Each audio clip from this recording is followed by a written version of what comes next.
നമസ്കാരം. കെജ്രിവാളിനെ പിടിച്ചകത്തിടുന്നത് ഇന്ത്യ സഖ്യത്തെ പേടിച്ചിട്ടോ?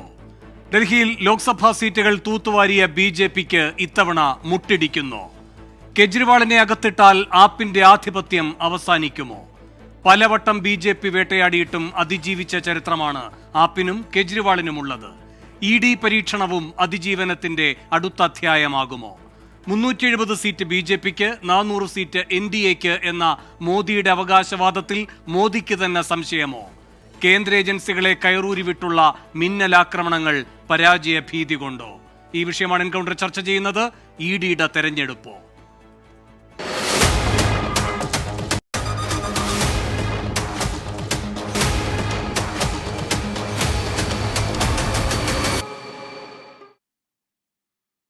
ഈ വിഷയത്തിൽ പ്രതികരിക്കാൻ കോൺഗ്രസിൽ നിന്ന് ഷമാ മുഹമ്മദ്, ബി.ജെ.പിയിൽ നിന്ന് കെ.പി. പ്രകാശ് ബാബു, ആം ആദ്മി പാർട്ടിയിൽ നിന്ന് രാധിക നായർ, സുപ്രീം കോടതി അഭിഭാഷകൻ ദിലീപ് പൂളക്കോട്ട് എന്നിവരാണ് എൻകൗണ്ടറിൽ തത്സമയം അതിഥികളായി പങ്കുചേരുന്നത്. ആദ്യം ഷമാ മുഹമ്മദ്, കോടതിയിൽ നിന്ന് എന്താണ് പ്രതിപക്ഷം പ്രതീക്ഷിക്കുന്നത്? പ്രത്യേകിച്ചും ഇന്നിപ്പോൾ പ്രതിപക്ഷ പാർട്ടി നേതൃത്വം തെരഞ്ഞെടുപ്പ് കമ്മീഷനെ കാണുകയുണ്ടായി. ഈ ഘട്ടത്തിൽ എന്താണോ ഇ.ഡിയെ കൊണ്ട് കേന്ദ്ര സർക്കാർ ചെയ്യിക്കുന്നത് അതിൽ ഇടപെടണമെന്നതടക്കമുള്ള കാര്യങ്ങൾ ഉന്നയിക്കുകയുണ്ടായി.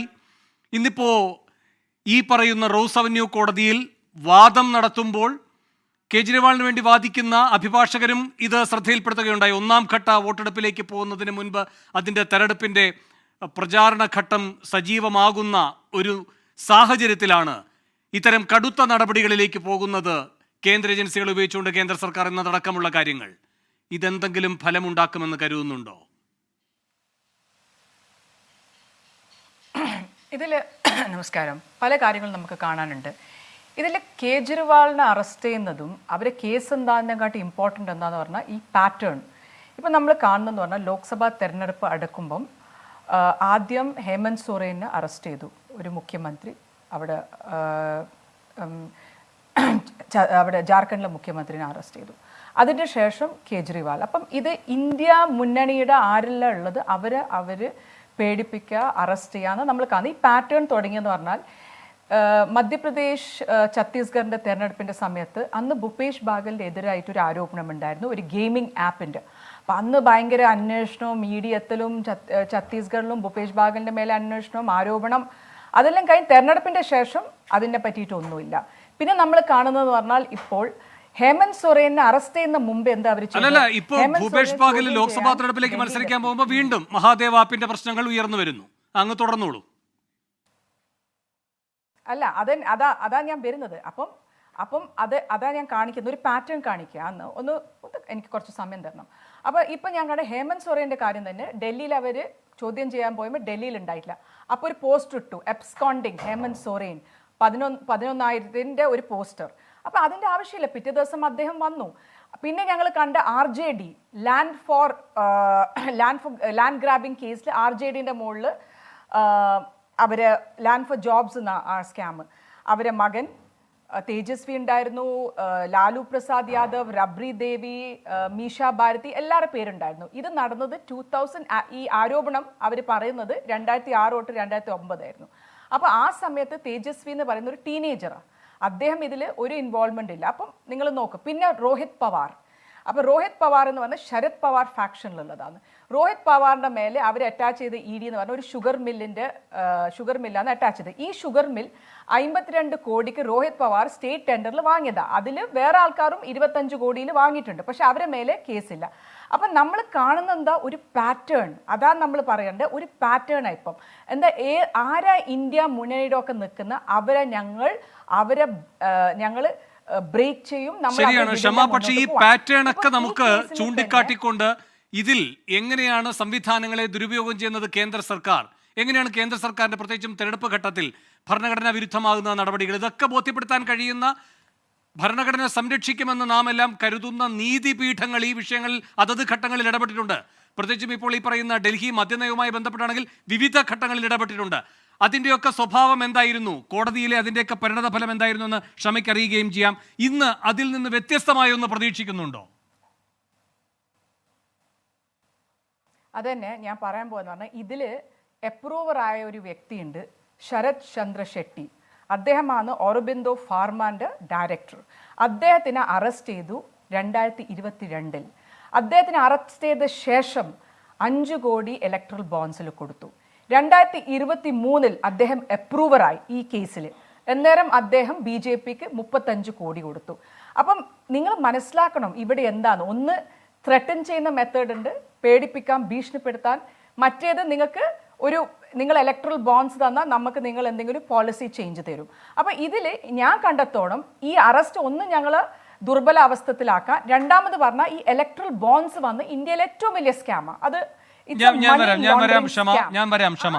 നമുക്ക് പല കാര്യങ്ങളിലേക്ക് പോകാൻ കഴിയില്ല. ആദ്യമായി എനിക്ക് അറിയേണ്ടിയിരുന്നത് കോടതിയുമായി ബന്ധപ്പെട്ട് നിങ്ങൾ എന്ത് പ്രതീക്ഷിക്കുന്നു എന്നാണ്. ഞാൻ അതിലേക്ക് വരാം.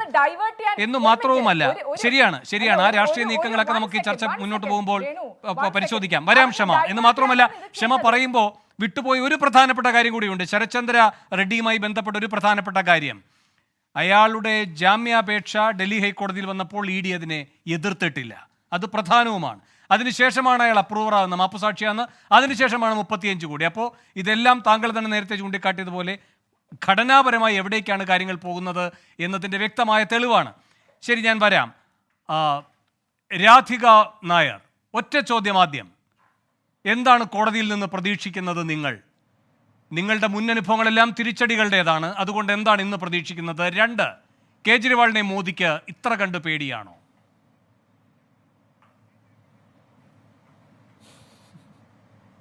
നമസ്കാരം.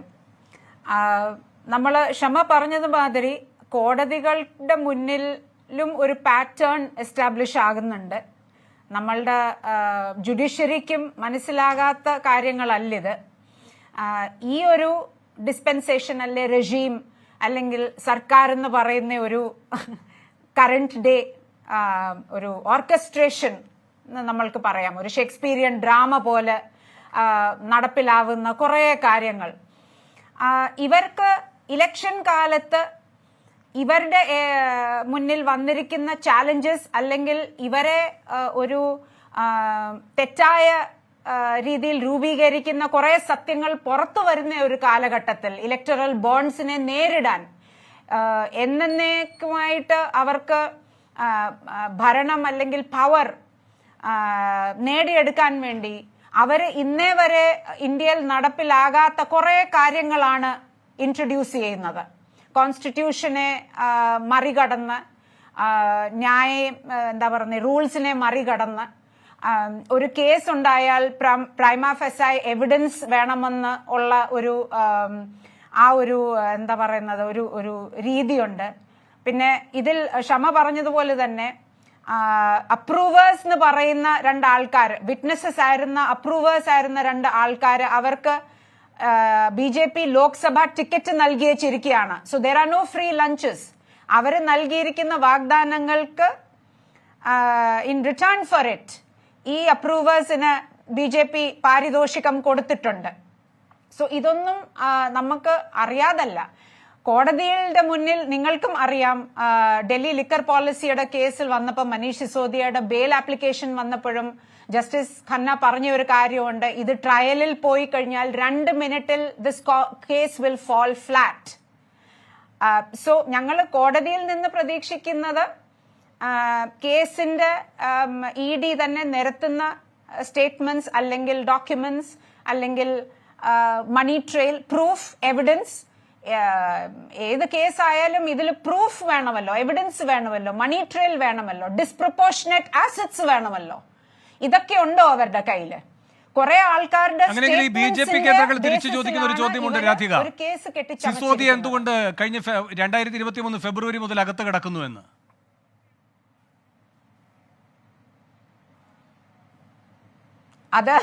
അത് ഭരണകക്ഷിയോട് ചോദിക്കേണ്ട ഒരു കാര്യമാണ്. They are in power. അല്ലല്ല, സുപ്രീം കോടതി വരെ എത്തിയിരുന്നു Sisodia. He does not come out.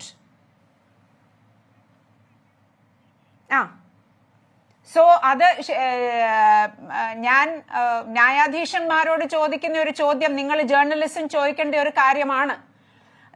The esteemed judiciary should have been, അഥവാ അവർക്ക് ബെയിൽ കൊടുക്കാതിരിക്കാൻ ന്യായമായ കാര്യം ഉണ്ടെങ്കിൽ എന്തുകൊണ്ടാണ് എവിഡൻസ് അല്ലെ പ്രൂഫിന്റെ ബേസിസിൽ അവർ കേസിനെ ട്രയലിലേക്ക് കൊണ്ടുപോകാത്തത്?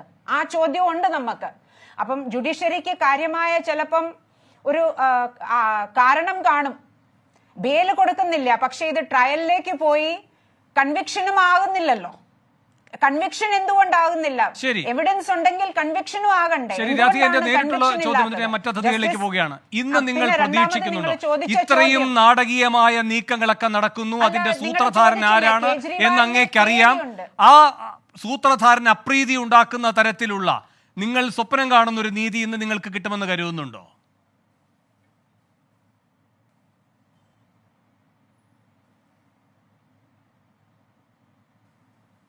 രാധിക, എന്നോടാണ് ചോദ്യം ചോദിച്ചത്. We will always expect justice. It's the last and the last hope of democracy is in the courts, really. അപ്പം ന്യായം പ്രതീക്ഷിക്കുന്നുണ്ട്. Let's hope that we get the justice that is rightfully ours. പിന്നെ താങ്കൾ ചോദിച്ച രണ്ടാമത്തെ ചോദ്യം, ഈ അറസ്റ്റിൽ നിന്ന് നമ്മൾ മനസ്സിലാക്കേണ്ടത് കേജ്രിവാളിനെ, ആരാണ് കേജ്രിവാൾ? ഒരു ജനസമൂഹം 10 കൊല്ലം മുൻപ് അവരുടെ ആഗ്രഹങ്ങളും സ്വപ്നങ്ങളും ആവശ്യങ്ങളും സമർപ്പിച്ച ഒരു വ്യക്തിയാണ്. ആ ആവശ്യങ്ങളെ ഒക്കെ പൂർത്തിയാക്കിയിട്ട് രണ്ടാമത് ജനപ്രീതി നേടിയ ഒരു വ്യക്തിയാണ്, മുഖ്യമന്ത്രിയാണ് അരവിന്ദ് കെജ്രിവാൾ. വാക്കുകളുടെ മായാജാലം മാത്രം നിരത്തുന്ന ഒരു പോളിറ്റീഷ്യൻ അല്ല. He is A thinker, he is A policy designer. ആൾക്കാരുടെ ദൈനംദിന ആവശ്യങ്ങളെ പൂർത്തിയാക്കുന്ന പോളിസി ഡെലിവറി ചെയ്ത ഒരു പ്രൂഫ് ഓഫ് കോൺസെപ്റ്റ് നൽകിയ ഒരു വ്യക്തിയാണ്.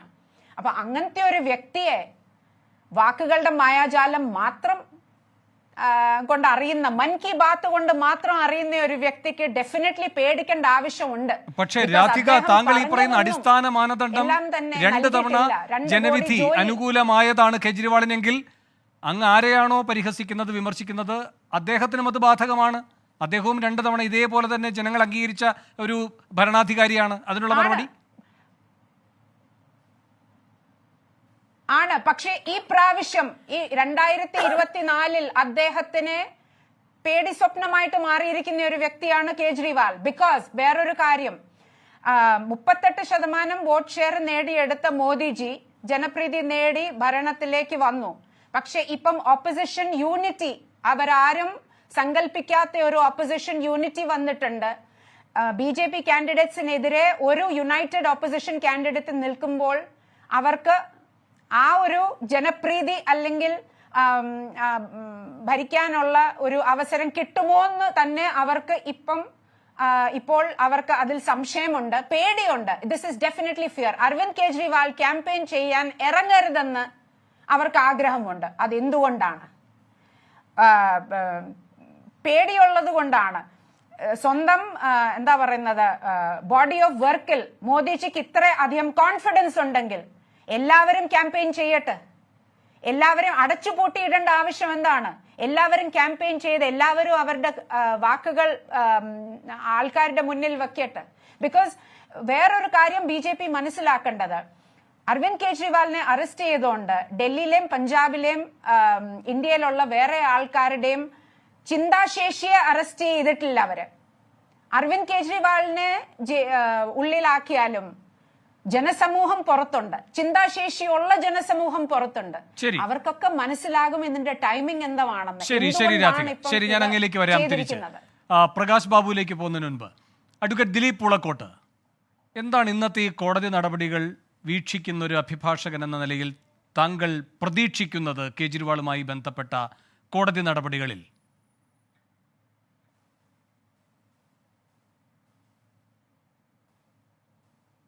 കേൾക്കാം അഡ്വക്കേറ്റ് ദിലീപ്, പറഞ്ഞോളൂ. കേൾക്കാവോ? ഹലോ. എൻ്റെ അഭിപ്രായത്തിൽ ഇന്ന് ട്രയൽ കോർട്ടിലാണ്, റോസ് അവന്യൂ കോർട്ടിലാണ് ഈ കേസുള്ളത്. സാധാരണഗതിയിൽ ഇങ്ങനത്തെ കേസുകൾ ഇപ്പോൾ നേരത്തെ നിങ്ങൾ ചൂണ്ടിക്കാണിച്ചതുപോലെ ഇപ്പോൾ സുപ്രീം കോടതി വരെ വന്ന കേസാണ് ഈ സെയിം കേസിൽ മനീഷ് സിസോദിയുടെ കേസ്. പക്ഷേ ഇത് എന്ന് പറയുന്നത് ഇപ്പോൾ ഏറ്റവും ചെറിയ കോടതി ഒരു കാരണവശാലും ഇതിൽ ഇൻ്റർഫിയർ ചെയ്യില്ല, ജാമ്യം കൊടുക്കില്ല എന്നാണ് ഞാൻ മനസ്സിലാക്കുന്നത്. എന്തുകൊണ്ട് എന്ന് വെച്ചാൽ ഇതിൽ 2 കാര്യമാണ്. ഇതിലെ ന്യായവും നീതിയും അല്ല, മറിച്ച് ഇപ്പോൾ ഒരു ട്രയൽ കോർട്ട് ഇദ്ദേഹത്തിന് ജാമ്യം കൊടുത്തു കഴിഞ്ഞാൽ അദ്ദേഹത്തിന് അവരുടെ പ്രൊമോഷനും ഇതിനെയൊക്കെ ബാധിക്കുന്ന കാര്യമാണ്. അപ്പോൾ അതുകൊണ്ട് തന്നെ ഒരു ജാമ്യം കൊടുക്കാനുള്ള പോസിബിലിറ്റി ഞാൻ കാണുന്നില്ല. പിന്നെ ഇതിലെ തെളിവുകൾ ഒരു സെക്കൻഡ്, പ്രൊമോഷൻ എന്ന് പറയുമ്പോൾ എന്താണ് ഉദ്ദേശിച്ചത്? രാധിക നായർ പറഞ്ഞതുപോലെ ഇതിലെ ഞാൻ ഉദ്ദേശിച്ചത് ഇപ്പോൾ ഒരു ട്രയൽ കോർട്ടിലെ ജഡ്ജിന് പ്രൊമോഷൻ കൊടുക്കുന്നത് എങ്ങനെയാണെന്ന് വെച്ചാൽ അവരുടെ ഓരോ ജഡ്ജ്മെൻറ്റും സ്ക്രൂട്ടിനിക്ക് വിധേയമാണ്. അപ്പോൾ പ്രത്യേകിച്ച് കൺവിക്ഷൻ ആണെങ്കിൽ അത് ബാധകമല്ല, മറിച്ച് അക്വിറ്റൽ ആണെങ്കിൽ അത് എന്തുകൊണ്ട് അക്വിറ്റ് ചെയ്തു അല്ലെങ്കിൽ ബെയിലാണെങ്കിൽ എന്തുകൊണ്ട് ജാമ്യം കൊടുത്തു എന്നുള്ളത് സ്ക്രൂട്ടിനിക്ക് വിധേയമാണ്. അതേസമയത്ത് സിമ്പിളായിട്ട് ബെയിൽ റിജക്റ്റ് ചെയ്ത് കഴിഞ്ഞാൽ അവരെ സംബന്ധിച്ചിടത്തോളം അത് പണിയെളുപ്പമാണ്. അല്ലാതെ അതിലെ ന്യായവും നീതിയും ഒരു പരിധി വരെ, ഞാൻ തീരെ ഇല്ല എന്നല്ല പറഞ്ഞത്, ഒരു പരിധി വരെ അവരെ സംബന്ധിച്ചിടത്തോളം എളുപ്പം അതാണ്. അത് കേജ്രിവാൾ തെറ്റ് ചെയ്തു എന്നതുകൊണ്ടല്ല. ഇനി മറിച്ച് ഇപ്പോൾ രാധിക നായർ പറഞ്ഞതുപോലെ ഈ കേസിൽ ഏറ്റവും വലിയ പ്രശ്നം എന്ന് പറയുന്നത് BJPക്ക് 5 കോടി രൂപ കൊടുത്ത ആളാണ് ഈ കേസിലെ മാപ്പുസാക്ഷി. കേജ്രിവാളിനെതിരെയുള്ള തെളിവ് എന്ന് പറയുന്നത് ഇദ്ദേഹത്തിൻ്റെ സ്റ്റേറ്റ്മെൻറ്റ് മാത്രമാണ്, വേറെ ഒന്നും കേജ്രിവാളിനെതിരായിട്ടില്ല എന്നാണ് ഞാൻ മനസ്സിലാക്കുന്നത്. ഈ ഓറോബിന്ദോ ഫാർമയുടെ മാനേജിംഗ് ഡയറക്ടർ നേരത്തെ ഇവിടെ ചൂണ്ടിക്കാണിച്ചു, ഇദ്ദേഹത്തിനെതിരെ കേസ് വരുന്നു, 2 ദിവസം കഴിഞ്ഞപ്പം 5 കോടി രൂപ കൊടുക്കുന്നു. അത് കഴിഞ്ഞ് പിന്നീട് 5 മാസം കഴിഞ്ഞപ്പം ഇതേ ED കോടതിയിൽ പറയുകയാണ് ഇദ്ദേഹത്തെ ഫ്രീ ആക്കണം അല്ലെങ്കിൽ മാപ്പുസാക്ഷിയാക്കണം എന്ന്. ഇതൊക്കെ ഇത്രയേ ഉള്ളൂ. ഭരിക്കുന്ന ഗവൺമെന്റിന് വേണ്ട കാര്യങ്ങൾ കോടതി കൊടുക്കുക ഇൻ ദ സെൻസ് ഇവിടെ ഇങ്ങനെയാണ്. ഇത് ബെയിൽ എന്ന് പറയുന്നത് നിങ്ങൾ ഒരു ഫൈനൽ ജഡ്ജ്മെന്റുമായിട്ട് കമ്പയർ ചെയ്തത്. നേരത്തെ താങ്കൾ ചൂണ്ടിക്കാണിച്ചു ഇത്രയും ദിവസം 1.5 വർഷമായിട്ട് മനീഷ് സിസോദിയ കിടക്കുന്നില്ലേ എന്ന്. അത് ബെയിൽ എന്നത് ഒരു കോടതി കണക്കാക്കുന്നത്, ബെയിൽ കൊടുക്കുന്നത് പ്രൈമാ ഫേസി കേസ് ഉണ്ട്. അപ്പോൾ അതുകൊണ്ട് എസ്പെഷ്യലി ഈ PMLA കേസിലൊക്കെ അത് റിജക്റ്റ് ചെയ്യാൻ സഫീഷ്യൻറ്റ് ഗ്രൗണ്ടാണ്. അല്ലാതെ ബെയിൽ റിജക്റ്റ് ചെയ്തു അല്ലെങ്കിൽ ഇപ്പോൾ മനീഷ് സിസോദിയ 1.5 വർഷമായി കിടക്കുന്നു എന്നതിൻ്റെ കാരണം അദ്ദേഹം തെറ്റ് ചെയ്തു എന്നല്ല. അല്ല, ഈ ബെയിലും ജയിലുമായി നീതിന്യായ പീഠങ്ങൾ പറഞ്ഞുകൊണ്ടിരിക്കുന്ന ഒരു ആപ്തവാക്യമുണ്ടല്ലോ, അതെന്താണ് അഡ്വക്കേറ്റ് ദിലീപ്? ഉണ്ട്. ബെയിലും ജയിലും എന്ന് പറയുന്നത് ബെയിൽ ഒരിക്കലും റൈറ്റ് എന്ന് എസ്പെഷ്യലി നിങ്ങൾക്കറിയാം ഈ PMLA കേസിൽ സ്ട്രിഞ്ചന്റ് കണ്ടീഷനാണ്. ബെയില് സ്വാഭാവികമാണ് എന്നാണ് എപ്പോഴും ഉന്നത നീതിപീഠം അടക്കം ആവർത്തിക്കുന്ന ആപ്തവാക്യം. ജയിലാണ് അസ്വാഭാവികം. അപ്പോൾ അസ്വാഭാവികതയിലേക്ക് പോകുന്നത് അത്രയും അസ്വാഭാവികമായിരിക്കുമ്പോഴാകണം. ഇനി എനിക്ക് അങ്ങോട്ടുള്ള ഒരു ചോദ്യം, ഇപ്പോൾ അങ്ങീ പറയുന്നത് പോലെ പ്രൊമോഷൻ അടക്കം ഈ ഏതെങ്കിലും തരത്തിലുള്ള ആശങ്കയോടുകൂടിയാണ് ട്രയൽ കോടതികൾ ഇതൊക്കെ പരിഗണിക്കുന്നത് എങ്കിൽ പിന്നെ സുപ്രീം കോടതിയിലേക്ക് പോകുമ്പോൾ എന്തുകൊണ്ടാണ് സുപ്രീം കോടതി ഇങ്ങനെ ഒരു ന്യായം പറയുന്നത്? അല്ല, അതിൻ്റെ ഘടനാപരമായ എല്ലാ പടികളും ചവിട്ടി ഇങ്ങോട്ടേക്ക് വരുമെന്ന്. ഇപ്പോൾ താങ്കൾ ഈ ചൂണ്ടിക്കാട്ടുന്നത് പോലെ കേസുകളുടെയും നീതി നിർവഹണത്തിനും ബാഹ്യമായിട്ടുള്ള സമ്മർദ്ദങ്ങൾക്ക് വിധേയമായിട്ടാണ് ഈ കാര്യങ്ങളൊക്കെ വിചാരണ കോടതികൾ പരിഗണിക്കുന്നത് എങ്കിൽ പിന്നെ സുപ്രീം കോടതി ഇരുന്നിട്ട് എന്തിനാണ് പറയുന്നത് നേരെ ഇങ്ങോട്ടേക്ക് കയറി വരുന്നത് തെറ്റ്, വരേണ്ട വഴിയിൽ കൂടെ വരൂ എന്നൊക്കെ പറയുന്നത്? അവിടെ ഇപ്പോൾ ഈ പറയുന്ന അടിസ്ഥാനപരമായ നീതി നിഷേധിക്കപ്പെടുമെന്ന് ഉറപ്പുള്ള ഒരു സ്ഥലമാണ് എങ്കിൽ നമ്മളുടെ മുന്നിൽ എത്ര കേസുകളുണ്ട്. കോടതികൾ തന്നെ പല കേസിലും കോടതി ഇന്റർഫിയർ ചെയ്തിട്ട് വൈകുന്നേരം ജഡ്ജ്മെന്റ് പാസ് ചെയ്തിട്ട് രാത്രിക്ക് രാത്രി ജഡ്ജ് ട്രാൻസ്ഫർ ചെയ്ത ഇഷ്യൂ നമ്മുടെ മുന്നിലില്ലേ? കേൾക്കാവോ? കേൾക്കാം, പറഞ്ഞോളൂ. ഹലോ, കേൾക്കുന്നുണ്ടോ എന്നൊരു ശങ്ക അങ്ങേക്ക് വേണ്ട, അങ്ങ് പറഞ്ഞോളൂ, കേൾക്കാം. ട്രയൽ ഒരു ഭരണഘടനാ കോടതിയിൽ ഇരിക്കുന്ന ജഡ്ജ് പോലും രാത്രിക്ക് രാത്രി ട്രാൻസ്ഫർ ചെയ്യപ്പെട്ടത് നമ്മുടെ മുന്നിൽ തെളിവായിട്ടുണ്ട്, ഇല്ലേ? ശരിയാണ്. പിന്നെ റോസ് അവന്യൂ കോടതി പോലത്തെ ഒരു ഏറ്റവും താഴെ ചെറിയ കോടതിയിൽ ഇരിക്കുന്ന ഒരു ജഡ്ജ് നിന്ന് നമ്മൾ എന്താണ് പ്രതീക്ഷിക്കേണ്ടത്? ശരി, എനിക്ക് പ്രകാശ് മൗലിക് തൊട്ടു രാധിക അങ്ങ് കൈ ഉയർത്തിയതുകൊണ്ട് രാധിക വേഗം. ED എടുക്കുന്ന കേസുകൾ. ശരി അഡ്വക്കേറ്റ് ദിലീപ്. രാധിക.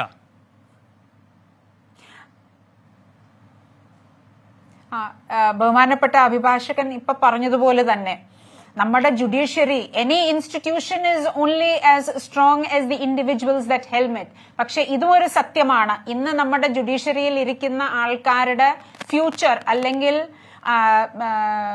മാജിസ്ട്രേറ്റ്സ് അല്ലെങ്കിൽ ജഡ്ജിമാരായിട്ടുള്ള അവരുടെ ഫ്യൂച്ചറിനെ തന്നെ ബാധിക്കുന്ന രീതിയിൽ പ്രവർത്തിക്കുന്ന ഒരു മെലിഷ്യസ് ഡിസ്പെൻസേഷൻ ആണ് ഇന്ന് നിലവിലുള്ളത്.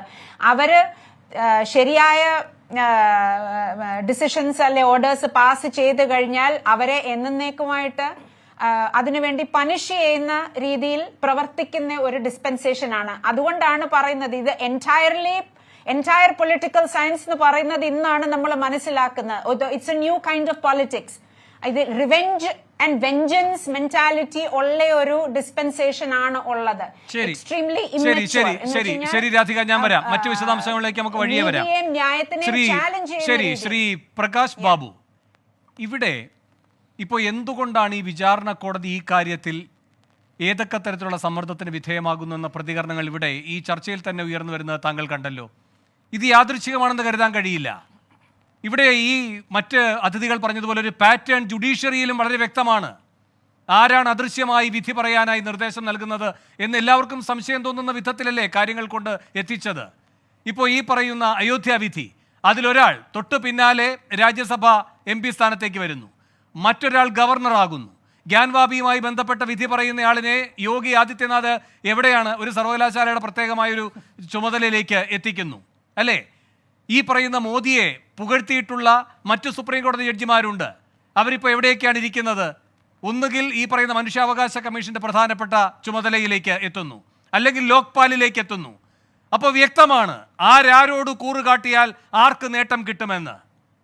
ശ്രീ പ്രകാശ് ബാബു, അപ്പോൾ ഇവിടെ ഒരു കെജ്രിവാളിനെ പിടിച്ച് അകത്തിട്ടാൽ ഈ കെജ്രിവാൾ ഒരു അഴിമതിക്കാരനാണോ അല്ലയോ എന്നതിനപ്പുറത്തേക്ക് മറ്റേതൊക്കെ തലങ്ങളിൽ ദൃശ്യവും അദൃശ്യവുമായി അഴിമതിയുടെ കരങ്ങൾ പ്രവർത്തിക്കുന്നു എന്നതിൻ്റെ വെളിപ്പെടൽ കൂടെയാണ് സംഭവിക്കുന്നത്. അതിൻ്റെ ഒരൊറ്റ സൂത്രധാരണയുള്ളൂ, കേന്ദ്ര സർക്കാർ. അതാണ് ഉയർന്ന വിമർശനം, അതിനുള്ള മറുപടി.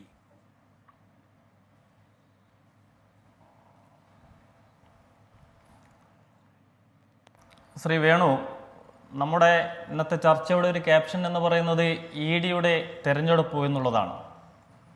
ഡൽഹി മുഖ്യമന്ത്രി ശ്രീ അരവിന്ദ് കെജ്രിവാൾ അദ്ദേഹത്തിനെ ഒരു വലിയൊരു അഴിമതിയുമായി ബന്ധപ്പെട്ട് ഡൽഹി മദ്യനയത്തിനെതിരായിട്ട് പ്രവർത്തിച്ചതുമായി ബന്ധപ്പെട്ട അഴിമതിയിലാണ് അദ്ദേഹം ഇപ്പോൾ അറസ്റ്റിലുള്ളത്, കോടതിയുടെ മുന്നിലാണ്.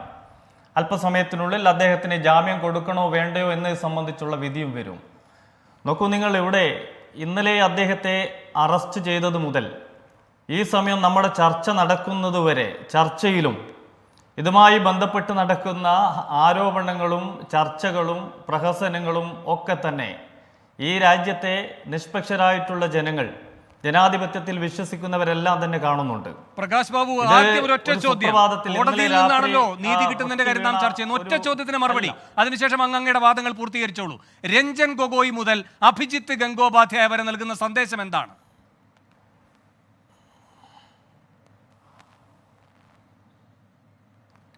അല്ല, ഞാനിപ്പം രാജ്യത്ത് നടന്നിട്ടുള്ള വിവിധ കോടതി വിധികളും അല്ലെങ്കിൽ ഒരു ജുഡീഷ്യറിയിൽ നടന്ന നിയമനങ്ങളോ ട്രാൻസ്ഫറുകളോ അങ്ങനെയൊന്നും ഈ ഒരു ഘട്ടത്തിൽ പറയാൻ യാദൃച്ഛികമാകുന്നത്.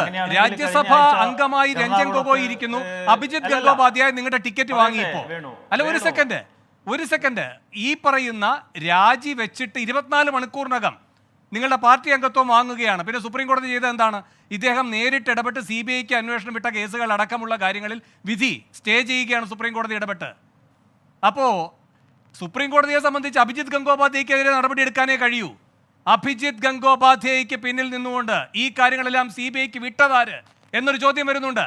ആ ചോദ്യത്തിനോട് ചേർത്ത് തന്നെ ചോദിക്കേണ്ടി വരും, ഈ കേസ് EDക്ക് വിട്ടതാര് എന്നതും. ഇപ്പോൾ ED ഈ കെജ്രിവാളിനെ പിടിച്ച് അകത്തിടുമ്പോൾ പിന്നിൽ നിന്നത് നിയന്ത്രിക്കുന്നതാര് എന്നതും.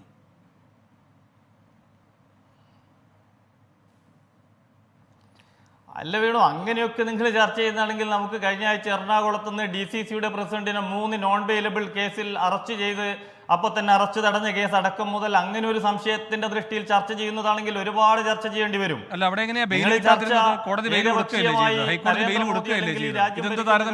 അങ്ങനെ കൊണ്ടുപോകുമ്പോ കേരളത്തിന്റെ പശ്ചാത്തലത്തിൽ നിന്നുകൊണ്ടും കേരളത്തിലെയും പല കേസുകളിൽ പല ഹൈക്കോടതി ജഡ്ജിമാരും അവരുടെ റിട്ടയർമെന്റിന് ശേഷം അവരെ നിയമിച്ചതൊക്കെ കുറെ നമുക്കും അറിയാം.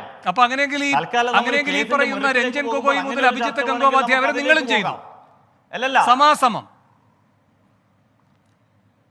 വേണു പറയാ. അങ്ങനെ ഒരു ചർച്ച വേണമെങ്കിൽ നമുക്ക് കേരളത്തിൽ നിന്ന് വിവിധ റിട്ടയർഡ് ഹൈക്കോടതി ജഡ്ജിമാരെ നിയമിച്ചത് മുതൽ അങ്ങോട്ടും അവർ പറഞ്ഞ വിധികളൊക്കെ ചർച്ച ചെയ്യാം. പക്ഷെ ഇവിടെ 3 പേർ ഇവിടെ സംസാരിച്ചതിന്റെ ഒരു മറുപടിയെങ്കിലും പറയാനുള്ള ഒരു അവസരം ഒന്ന് തന്നൂടെ? നോക്കൂ, ഇവിടെ ഈ കേസ് എന്ന് പറയുന്നത് 2021 നവംബർ മാസം 17-ാം തീയതി ഡൽഹിയിലെ എക്സൈസ് ചട്ടങ്ങൾക്ക് വിരുദ്ധമായിട്ട് അവിടെ ഔട്ട്ലെറ്റുകൾ കൊടുത്തതുമായി ബന്ധപ്പെട്ട അഴിമതിയാണ്. എൻ്റെ ഒന്നാമത്തെ ചോദ്യം, അത് സുതാര്യമായിരുന്നെങ്കിൽ എന്തിനാണ് 2022 ജൂലൈ മാസം 31 അത് പിൻവലിച്ചു എന്നുള്ളതാണ്. രണ്ടാമത്, ഇതിൽ CBI അതേപോലെ തന്നെ ED കേസ് രജിസ്റ്റർ ചെയ്തു. നോക്കൂ, നിങ്ങൾ ഇതിൽ 4 പേര്, നിങ്ങളിപ്പോൾ അരവിന്ദ് കെജ്രിവാൾ വലിയ പുണ്യാളനാണ്, സത്യവാൻ സാവിത്രിയാണ്, ഇങ്ങനെയൊക്കെ പറയുമ്പോൾ 4 പേർ വേണു ഇപ്പോൾ ജയിലിൽ കിടക്കുകയാണ്. 2022 സെപ്റ്റംബർ മാസം 1-ാമത്തെ ആൾ ജയിലിൽ പോയി, വിജയ് നായർ.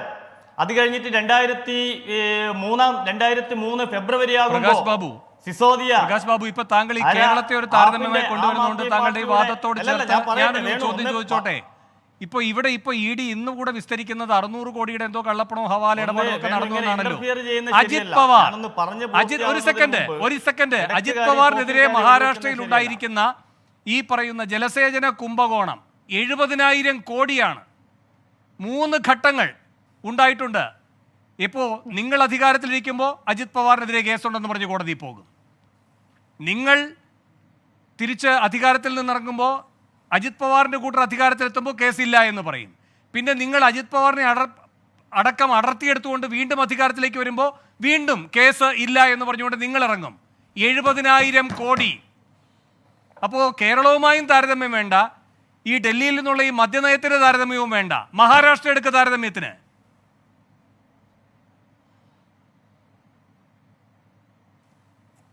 അല്ല, അങ്ങനെയാണെങ്കിൽ 2004 മുതൽ 2023 വരെ 5,900-ഓളം കേസുകൾ ED രജിസ്റ്റർ ചെയ്തിട്ടുണ്ട് വേണു. ആ 5,900-ഓളം വരുന്ന കേസുകളിൽ 25 മാത്രമേ വിധി പറഞ്ഞിട്ടുള്ളൂ. പലതും ഇപ്പോഴും അന്വേഷണത്തിൽ നിൽക്കുന്നുണ്ട്. UPA ഗവൺമെന്റിന്റെ കാലത്ത് 10 കൊല്ലത്തെ നമുക്ക് അടുത്തയാളിനെ കൊടുക്കേണ്ട ഒരു അവസരം. പ്രകാശ് ബാബു വരാം. പറഞ്ഞോളൂ. അല്ല, ഞാൻ പറയുന്ന അദ്ദേഹം തെറ്റ് ഇത് പറയാന്ന്. 2004 തൊട്ട് 14 വരെ 6 കോൺഗ്രസ്സുകാരുടെ മേലെ EDയുടെ അന്വേഷണം ഉണ്ടായിരുന്നു. 3 BJPക്കാരുടെ മേലെ EDയുടെ അന്വേഷണം. അവിടെ അന്നേരം നമുക്കൊരു വിഷയം ഉണ്ടായിട്ടില്ല. നിങ്ങൾക്ക് ഓർമ്മ ഉണ്ടല്ലോ, ഒരു ആരോപണം ഉള്ള സമയത്ത്, ആ സമയത്ത് എനിക്കിപ്പോഴും ഓർമ്മയുണ്ട്, പവൻ ബൻസൽ റെയിൽവേ എന്നൊരു ആരോപണം ഉണ്ടായിരുന്നു. അദ്ദേഹം രാജിവെച്ചു. പിന്നെ ഒരു അന്വേഷണം ഉണ്ടായിരുന്നു. അതിൻ്റെ ശേഷം അശ്വിനി കുമാർ കോൾ സ്കാമിൽ അദ്ദേഹത്തിന്റെ പേര് വന്നു, അദ്ദേഹം രാജിവെച്ചു. അന്വേഷണം ഉണ്ടായിരുന്നു. ഞങ്ങള് അഗസ്റ്റ വെസ്റ്റൻ, അതിന് ഒരു മിനിറ്റ്, അഗസ്റ്റ അല്ല വേണു, ഇത് അദ്ദേഹം എനിക്ക് വേണു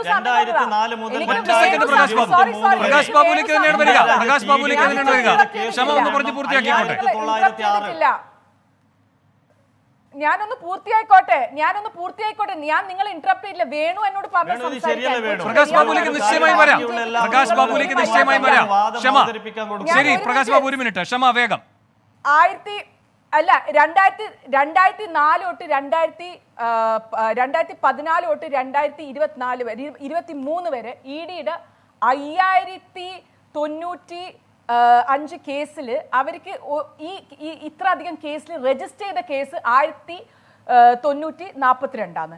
അതില് കൺവിക്ഷൻ നിങ്ങൾ മനസ്സിലാക്കണം, 25 കേസസിന് മേലെ കൺവിക്ഷൻ കിട്ടിയത്. അപ്പോൾ അത് 0.4% ആണ്. അതാണ് ഇവർ ചെയ്യുന്നത്. അതാണ് നമ്മൾ മനസ്സിലാക്കേണ്ടതെന്ന് പറഞ്ഞാൽ, ഇതില് അതും 96% ഈ കേസ് ആരെ മേലെ രജിസ്റ്റർ ചെയ്യുന്നത്. പ്രകാശ് ബാബു വേണു, അല്ല, അത് ഒരു കാര്യം കറക്റ്റ് ചെയ്തിട്ട് മുന്നോട്ട് പോകാം. എത്ര സമർത്ഥമായിട്ടാണ് ഈ കോൺഗ്രസിന്റെ നേതാക്കൾ വന്ന് തെറ്റിദ്ധരിപ്പിക്കുന്നത്. 1142 FIR രജിസ്റ്റർ ചെയ്തു. ശരി, അതിൽ ഡിസ്പോസ് ചെയ്ത കേസിന്റെ എണ്ണം 25 ആണ്. ഡിസ്പോസ് ചെയ്ത കേസിന്റെ എണ്ണം 25 ആകുമ്പോൾ അതിൽ 24 കൺവിക്ഷനാണ്. അങ്ങനെ വരുമ്പോൾ കൺവിക്ഷൻ 96%. ഇപ്പോൾ വളരെ സമർത്ഥമായി ക്ഷമ പറഞ്ഞത് എന്താ, 1142 കേസ് രജിസ്റ്റർ ചെയ്തു, എന്ത് അതിൽ nonsense ആ 24 പറയുന്നത്? ശിക്ഷിച്ചു, nonsense കൺവിക്ഷൻ ആ റേറ്റ് പറയുന്നത്? നിങ്ങൾക്ക് maths 0.42 അറിയില്ല. എന്ന്. എത്ര വസ്തുതാപരമായിട്ടുള്ള ഒരു കാര്യം വളച്ചൊടിച്ചത് 5000 കേസസ് ആണ്. വേണു അല്ല വേണു, നിങ്ങൾ nonsense പറഞ്ഞ് ഇവിടെ പറയരുത്. 1142 കേസ് ഇവിടെ കള്ളം പറയാൻ അഭിഭാഷകനുണ്ടല്ലോ, പാടില്ല. ഒന്ന് ചെക്ക് കള്ളം ചെയ്യട്ടെ. 1142 കേസ് അല്ലല്ല ആരാ കള്ളം പറയുന്നതെന്ന്, ആരാ കള്ളം പറയുന്നത് എന്ന് ഇഡിയുടെ കൺവിക്ഷൻ റേറ്റ് ഇപ്പൊ സെർച്ച് ചെയ്താൽ എല്ലാവർക്കും കിട്ടും. വേണു, 1142 ചാർജ് കൊടുത്തതിൽ, ചാർജ് സബ്മിറ്റ് ചെയ്തതിൽ, കുറ്റപത്രം കൊടുത്തതിൽ 25 കേസ് ഡിസ്പോസ് ചെയ്തു, അതിൽ 24 എണ്ണം കൺവിക്ഷൻ ആണ് എന്ന് പറഞ്ഞാൽ കൺവിക്ഷൻ റേറ്റ് 96%. ഞാൻ ഇത്രയും പറഞ്ഞ ആ വാദം അങ്ങോട്ട് മാറ്റി വെക്കുന്നു. ഞാൻ വേണുവിന് അതങ്ങോട്ട് അയച്ചു തരാം. ഇഡിയുടെ ഇനി ഞാൻ പറഞ്ഞു വന്നത്, ഒറ്റ സെക്കൻഡ്, അതിഥികളുടെയും കൂടെ അറിവിലേക്കായി. അരവിന്ദ് കെജ്രിവാൾ ഇ ഡി കസ്റ്റഡിയിൽ 6 ദിവസത്തേക്ക് ഇ ഡി കസ്റ്റഡിയിൽ വിട്ടുകൊടുത്തിരിക്കുകയാണ് ഡൽഹി റൌസ് അവന്യൂ കോടതി. അതായത് ജാമ്യമില്ല, കേജ്രിവാളിന് തിരിച്ചടി. കേജ്രിവാളിനെ ഇ ഡി കസ്റ്റഡിയിൽ വിട്ടിരിക്കുകയാണ് കോടതി. 6 ദിവസത്തേക്കാണ് വിട്ടിരിക്കുന്നത്. 10 ദിവസമാണ് അവർ ആവശ്യപ്പെട്ടത്. 6 ദിവസത്തെ ഇ ഡി കസ്റ്റഡിയിൽ വിട്ടിരിക്കുകയാണ്. ഇവിടെ ഇപ്പോൾ അവിടുന്ന് ദൃശ്യങ്ങൾ കൂടി വരികയാണ്. ആം ആദ്മി പാർട്ടി പ്രവർത്തകരുടെ പ്രതിഷേധമാണ് കാണുന്നത്. മാർച്ച് 28 വരെയാണ് കസ്റ്റഡി അനുവദിച്ചുകൊണ്ട് ഡൽഹി റൌസ് അവന്യൂ കോടതി തീരുമാനമെടുത്തിരിക്കുന്നത്. 3.25 മണിക്കൂറോളമാണ് ഇന്ന് ഇരുഭാഗത്തിൻ്റെയും വാദഗതികൾ കോടതി കേട്ടത്. അതിനുശേഷമാണ് ഇപ്പോൾ വിധി പ്രസ്താവം വന്നിരിക്കുന്നത്. കേജ്രിവാളിനെ ഇ ഡിയുടെ കസ്റ്റഡിയിൽ വിട്ടുകൊടുത്തിരിക്കുകയാണ്. കസ്റ്റഡിയിലെടുത്ത് ചോദ്യം ചെയ്യേണ്ടതുണ്ട് എന്ന ഇ ഡിയുടെ വാദം അംഗീകരിച്ചിരിക്കുകയാണ് കോടതി. 16 മണിക്കൂറാണ് ഇന്നലെ അറസ്റ്റ് ചെയ്തതിനു ശേഷം കേജ്രിവാളിനെ കസ്റ്റഡിയിൽ വെച്ചിരുന്നത് ഇ ഡി. അതിനുശേഷമാണ് ഇന്നിപ്പോൾ റൌസ് അവന്യൂ കോടതിയിൽ കൊണ്ടുവന്നത്. 3.25 മണിക്കൂറോളം അവിടെ വാദപ്രതിവാദങ്ങൾ നടന്നു. ഇപ്പോൾ കോടതിയുടെ തീരുമാനം വന്നിരിക്കുകയാണ്. കേജ്രിവാളിനെ ഇ ഡി കസ്റ്റഡിയിൽ വിട്ടുകൊണ്ട്. അവിടെ നിന്നുള്ള പുതിയ വിവരങ്ങൾ അല്പസമയത്തിനകം പ്രേക്ഷകർക്ക് നൽകാൻ കഴിയും. വീണ്ടും അതിഥികളിലേക്ക്. പ്രകാശ് ബാബു, പറഞ്ഞുകൊള്ളൂ.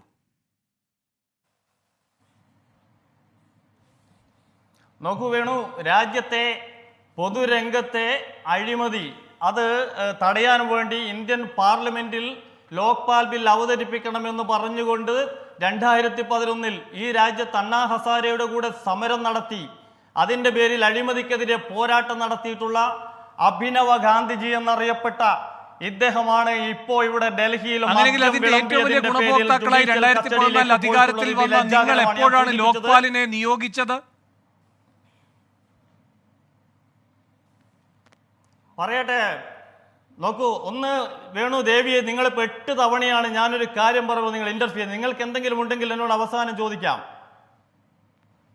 ശരി, ഒരാളോടും ചെയ്യാതെ പക്ഷേ വസ്തുതകളുടെ ഒരു വശം മാത്രം പറഞ്ഞു പോയിക്കൂടായല്ലോ, അതുകൊണ്ട് പറഞ്ഞു എന്നുള്ള അങ്ങ് തുടർന്നോളൂ. എന്ന് മാത്രമല്ല, സുപ്രീം കോടതിയാണ് വിമർശിച്ചത് കേട്ടോ മോദി സർക്കാരിനെ. ലോക്പാൽ നിയമനം വെച്ച് നീട്ടുന്നതിൽ സുപ്രീം കോടതിയാണ് വിമർശിച്ചത്. പ്രകാശ് ബാബു തുടർന്നു. പറഞ്ഞതെല്ലാം വസ്തുതയായിട്ട് വേണു അംഗീകരിച്ചു. ഇവിടെ 2022 സെപ്റ്റംബർ മാസം മുതൽ 2024 മാർച്ച് വരെ 4 പേർ 1.5 വർഷമായി ജയിലിൽ കിടക്കുന്ന ഒരു കേസാണിത്. ഈ കേസിൽ വളരെ കൃത്യമായി നിങ്ങളുടെ ചാനൽ തന്നെ നേരത്തെ റിപ്പോർട്ട് ചെയ്തല്ലോ, ഇടപാടിലെ മുഖ്യ ആസൂത്രകൻ ഇതില് അരവിന്ദ് കെജ്രിവാളാണ്. മദ്യനയ രൂപീകരണവുമായി ബന്ധപ്പെട്ട ഇതിലെ ഏറ്റവും വലിയ മുഖ്യ പങ്ക് കെജ്രിവാളിനാണ്. വിജയ് നായരോട് പണം ചോദിച്ചത് കെജ്രിവാളാണ്. അതിനുള്ള വാട്സപ്പ് ചാറ്റ്, അതേപോലെ തന്നെ കോൾ റെക്കോർഡുകളുണ്ട്. ഇത് ഗോവയിൽ തെരഞ്ഞെടുപ്പിനടക്കം കൊണ്ടുപോയി എന്ന് നിങ്ങളുടെ ചാനലടക്കം റിപ്പോർട്ട് ചെയ്തല്ലോ. ഇവിടുന്ന് നിങ്ങൾക്ക് വിവരം കിട്ടിയിട്ടുള്ളത്.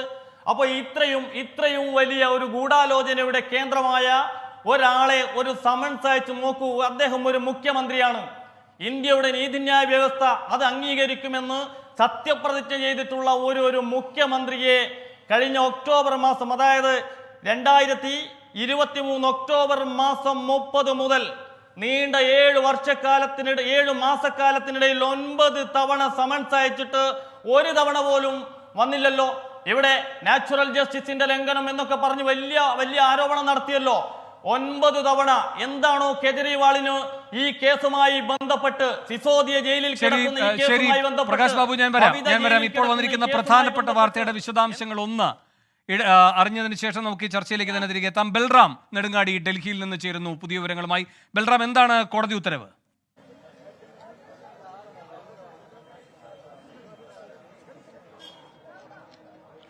വേണുഗോപാലകൃഷ്ണൻ കെജ്രിവാളിന് ഡൽഹി മദ്യനയ അഴിമതി കേസിൽ തിരിച്ചടി ഏറ്റിരിക്കുന്നു. അദ്ദേഹത്തിനെ എൻഫോഴ്സ്മെന്റ് ഡയറക്ടറേറ്റിന്റെ കസ്റ്റഡിയിൽ വിട്ടിരിക്കുകയാണ്. 6 ദിവസത്തെ കസ്റ്റഡിയിലാണ് കെജ്രിവാളിനെ വിട്ടിരിക്കുന്നത്. ഈ മാസം 28 വരെ അരവിന്ദ് കെജ്രിവാൾ എൻഫോഴ്സ്മെന്റ് ഡയറക്ടറേറ്റിന്റെ കസ്റ്റഡിയിലായിരിക്കും.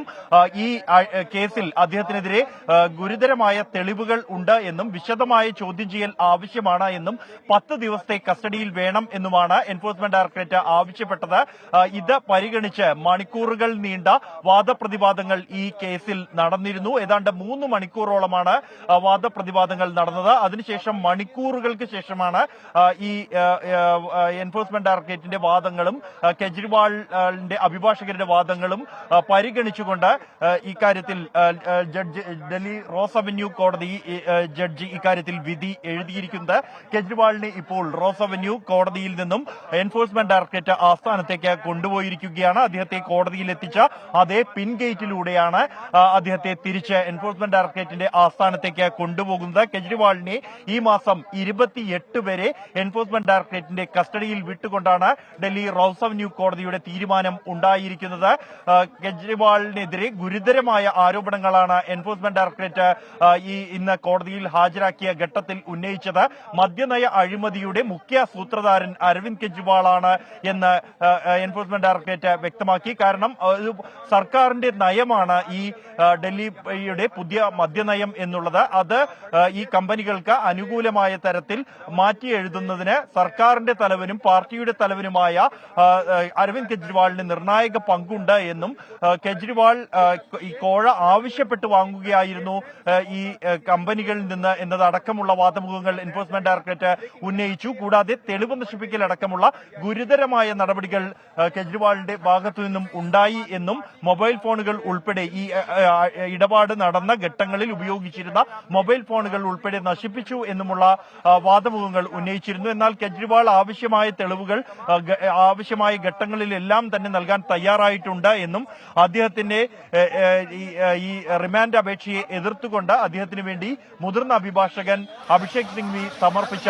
അപേക്ഷ കോടതി പരിഗണിച്ചിട്ടില്ല എന്ന് തന്നെയാണ് വ്യക്തമാകുന്നത്. ഇഡി 10 ദിവസത്തെ കസ്റ്റഡി ആവശ്യപ്പെട്ടു എങ്കിൽ 6 ദിവസത്തെ കസ്റ്റഡി കെജ്രിവാളിനെ എൻഫോഴ്സ്മെന്റ് ഡയറക്ടറേറ്റിന് അനുവദിച്ചിരിക്കുകയാണ് ഡൽഹി റോസ് അവന്യൂ കോടതി. കെജ്രിവാളിനെ സംബന്ധിച്ചിടത്തോളം തിരിച്ചടിയാണ്. ആം ആദ്മി പാർട്ടിയെ സംബന്ധിച്ചിടത്തോളവും വലിയ തിരിച്ചടി തന്നെയാണ് കോടതിയുടെ തീരുമാനത്തിലൂടെ ഉണ്ടായിരിക്കുന്നത്. രാഷ്ട്രീയ പ്രേരിതമാണ് എന്നും കെജ്രിവാളിനെതിരെ തെളിവില്ല എന്നുമുള്ള തുടർ ആരോപണങ്ങളാണ് അല്ലെങ്കിൽ പ്രതിരോധങ്ങളാണ് ഈ ആം ആദ്മി പാർട്ടി തീർത്തത് എങ്കിൽ അതിനെ കോടതിയുടെ ഈ ഒരു തീരുമാനത്തോടുകൂടി അതുപോലും ഗണ്ണിക്കപ്പെടുന്ന സാഹചര്യം ഉണ്ടായിരിക്കുന്നു.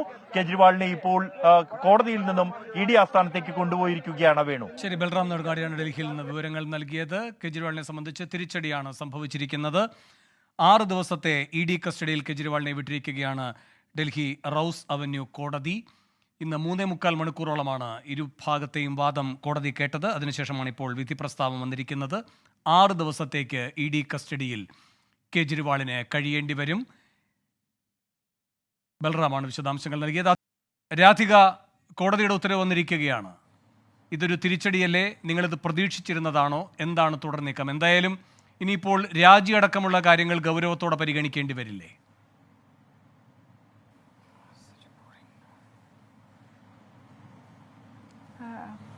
ഡൽഹിയിലെ പൗരന്മാര് സ്ട്രിക്റ്റ് ആയിട്ട് ഇൻസ്ട്രക്ഷൻസ് കൊടുത്തിട്ടുണ്ട് അവരുടെ മുഖ്യമന്ത്രിക്ക്. എന്ന് വന്നാലും രാജിവെക്കരുത്, ബിക്കോസ് ഇതിന്റെ മറുപടി ഞങ്ങളാണ് കൊടുക്കാൻ പോകുന്നതെന്ന്. പിന്നെ ഈ ചോദ്യങ്ങൾ ചോദിക്കാൻ വേണ്ടി ഒരാളിനെ 6 ദിവസത്തേക്ക് വിട്ട് അയക്കാൻ ബഹുമാനപ്പെട്ട കോടതി അവരുടെ ആവശ്യം അംഗീകരിച്ചു. ചോദ്യങ്ങൾ ചോദിക്കട്ടെ. ഗുരുതരമായിട്ടുള്ള ചോദ്യങ്ങൾ അല്ലെ ആരോപണങ്ങളുണ്ട്. മനീഷ് സിസോദിയുടെയും സത്യേന്ദ്ര ജെയിന്റെയും സഞ്ജയ് സിംഗിന്റെയും കേസിലും അവര് ഗുരുതരമായിട്ടുള്ള ആരോപണങ്ങളുണ്ട്. 1.5 കൊല്ലമായിട്ട് അവര് അതിനെ തെളിയിക്കാൻ ശ്രമിക്കുകയാണ്. ഇത്ര ഗുരുതരമായിട്ടുള്ള ആരോപണങ്ങൾ ഇന്നേ വരെ അവർക്ക് തെളിവ് കൊണ്ടെന്ന് കോടതിയിൽ സമർപ്പിക്കാൻ പറ്റിയിട്ടില്ല. ബിക്കോസ് ട്രയൽ കോടതിയിലേക്ക് ഇത് പോയാൽ അത് എന്താ പറയുക, ഒരു കൺവിക്ഷന് വേണ്ടി ആവശ്യമുള്ള തെളിവുകൾ അവർക്ക് നിരത്താൻ പറ്റുമെന്നുള്ള കോൺഫിഡൻസ് ഇല്ലാത്തത് കൊണ്ടായിരിക്കാം. പിന്നെ എൻ്റെ കൊല്ലീഗ് ആതിഷി പറഞ്ഞത് മാതിരി ഇവര് എന്താ പറയുന്നത് BJPയുടെ പ്രസ് റിലീസ് വരുന്നത് ഒരു EDയുടെ ഒരു ഡിപ്പാർട്ട്മെന്റൽ പ്രസ് റിലീസ് പോലാണ്. They are working as if they are hand in glove. അത് എല്ലാവർക്കും വ്യക്തമാണ്. രാധിക, ഇവിടെ ഇപ്പോൾ ഈ സെന്തിൽ ബാലാജിയുടെ കേസും ഈ കേജ്രിവാളുമായി ബന്ധപ്പെട്ട ഈ EDയുടെ നടപടിയുടെ ഭാഗമായി ചർച്ച ചെയ്യപ്പെട്ടിട്ടുള്ളതാണ്. അപ്പോൾ ഓഗസ്റ്റിൽ അറസ്റ്റ് നടന്നിട്ട് 230 ദിവസത്തിന് ശേഷവും നടപടികൾ ഉണ്ടാകാത്തപ്പോൾ മദ്രാസ് ഹൈക്കോടതി ചോദിച്ചത് അങ്ങേക്ക് അറിയുന്നതായിരിക്കും എങ്ങനെ തുടരാൻ കഴിയുന്നു സെന്തിൽ ബാലാജിക്ക് എന്ന്.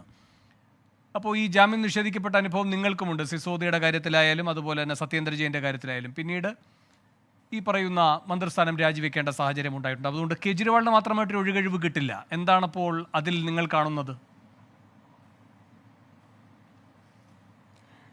അപ്പൊ ഞാൻ പറയുന്ന ഒരു കാര്യം, ഈ ഗുരുതരമായിട്ടുള്ള ഒരു പ്രശ്നം പറ്റിയിരിക്കുന്നത് ഡൽഹിക്ക് ചുറ്റുമുള്ള 2 States, Haryana and UP, BJP അഡ്മിനിസ്ട്രേഷന്റെ അധീനമുള്ള 2 States ആണ്. അപ്പൊ നമ്മൾ മനസ്സിലാക്കേണ്ടത്, പഴയ എക്സൈസ് പോളിസിയിൽ, ഞാൻ വളരെ ബ്രീഫായിട്ട് എല്ലാവരെയും നമ്മുടെ കേരളത്തിലെ പൗരന്മാരെയും മനസ്സിലാക്കാൻ ശ്രമിക്കാം. ഈ പഴയ എക്സൈസ് പോളിസി എന്താണ്? ആ എക്സൈസ് പോളിസിയിൽ ലൈസൻസിന് വേണ്ടി ബിഡ് ചെയ്യുന്ന ആൾക്കാര് 8 അല്ലെ 10 ലക്ഷം രൂപ ലൈസൻസ് ഫീ കൊടുത്ത് ആണ് ലൈസൻസ് എടുക്കുന്നത്. പിന്നെ അവർ ചെയ്യുന്നത് വളരെ അധികം സർക്കാരുകൾ വാറ്റ് അതിൽ സ്ലാപ്പ് ചെയ്യും. അപ്പം അത് കാരണം എന്ത് പറ്റി? ഈ വെണ്ടേഴ്സ് ലിക്കറിന്റെ സെയിൽസിനെ അണ്ടർ റിപ്പോർട്ട് ചെയ്യുമായിരുന്നു. അത് കാരണം വാറ്റിന്റെ ലീക്കേജ് ഉണ്ടാകുമായിരുന്നു, സർക്കാരിന് പൈസ നഷ്ടപ്പെടുമായിരുന്നു അണ്ടർ റിപ്പോർട്ടിംഗ് കാരണം. അണ്ടർ റിപ്പോർട്ടിംഗ് ചെയ്യുന്നത് എന്തുകൊണ്ടാണ്? സെൻട്രൽ ഗവൺമെന്റിന്റെ അധീനമാണ് നമ്മുടെ പോലീസ്, ഡൽഹി പോലീസ്. അവരെ ആ കൂട്ടത്തിലാക്കി കൈക്കൂലി നൽകി എന്ത് പറ്റും? ഇവര് പുറത്തുള്ള states, adjoining states Haryana and UPയിൽ ആയിരുന്നു സെയിൽസ് മുഴുവൻ നടന്നുകൊണ്ടിരുന്നത്. അതിൽ നിന്ന് ലാഭം കിട്ടിക്കൊണ്ടിരുന്നത് BJP റൂൾ സ്റ്റേറ്റ്സിനാണ്. ന്യൂഡൽഹി ഗവൺമെന്റ് കൊണ്ടുവന്ന പുതിയ പോളിസിയിൽ എന്താണ്? വെണ്ടേഴ്സിനുള്ള ലൈസൻസ് ഫീ നമ്മൾ 7 തൊട്ട് 9 കോടി വരെ ആക്കി. We increased the licence fees. എന്തിനാണ് പിന്നെ പിൻവലിച്ചത്? വാറ്റ് നമ്മൾ കുറച്ചു. അപ്പം പൗരന്മാർക്ക് പിന്നെ ബിക്കോസ് LG ഇതിനെ സ്റ്റോപ്പ് ചെയ്തു, LG ഇതിന്റെ മറികടന്നു. ബിക്കോസ് ഞാൻ പറയാം, കേട്ടാട്ട്. അപ്പം വാറ്റ് എന്നിട്ട് നമ്മൾ റെഡ്യൂസ് ചെയ്തു, ലൈസൻസ് ഫീ കൂട്ടിക്കഴിഞ്ഞിട്ട്. എന്നിട്ട് അപ്പം ഇതിന്റെ ഒരു ഡയറക്റ്റ് ഇതെന്ന് പറഞ്ഞാൽ സർക്കാരിന് കൂടുതൽ റവന്യൂ കിട്ടുമായിരുന്നു. സെയിൽസ് നടക്കുന്നതിന് മുമ്പ് തന്നെ റവന്യൂ കിട്ടുമായിരുന്നു. അപ്പം വെണ്ടേഴ്സിന് സെയിൽസിനെ അണ്ടർ റിപ്പോർട്ട് ചെയ്യാൻ ഒരു ഇൻസെന്റീവും ഇല്ലായിരുന്നു. പോലീസിന് കിട്ടുന്ന കൈക്കൂലി നിർത്തി. ആൻഡ് ഗാസിയാബാദ്, നോയിഡ, ഗുർഗാവ്, ഫരീദാബാദ് ലിക്കർ മാർക്കറ്റ്സിൽ ഇത് കാരണം BJP സർക്കാർ അധീനമുള്ള ലിക്കർ മാർക്കറ്റ്സിൽ അവരുടെ റവന്യൂ കുറഞ്ഞു. അത് കാരണമാണ് അവർക്ക് ഇത്രയും അധികം ഗുരുതരമായിട്ടുള്ള ദേഷ്യം ഉണ്ടായതും. This is profit. ശരി. എന്റെ നേരിട്ടുള്ള ചോദ്യം രാധിക, എന്റെ നേരിട്ടുള്ള ചോദ്യം, കേജ്രിവാൾ രാജിവെക്കേണ്ട ഒരു സാഹചര്യം ഇപ്പോൾ വന്നിരിക്കുകയല്ലേ?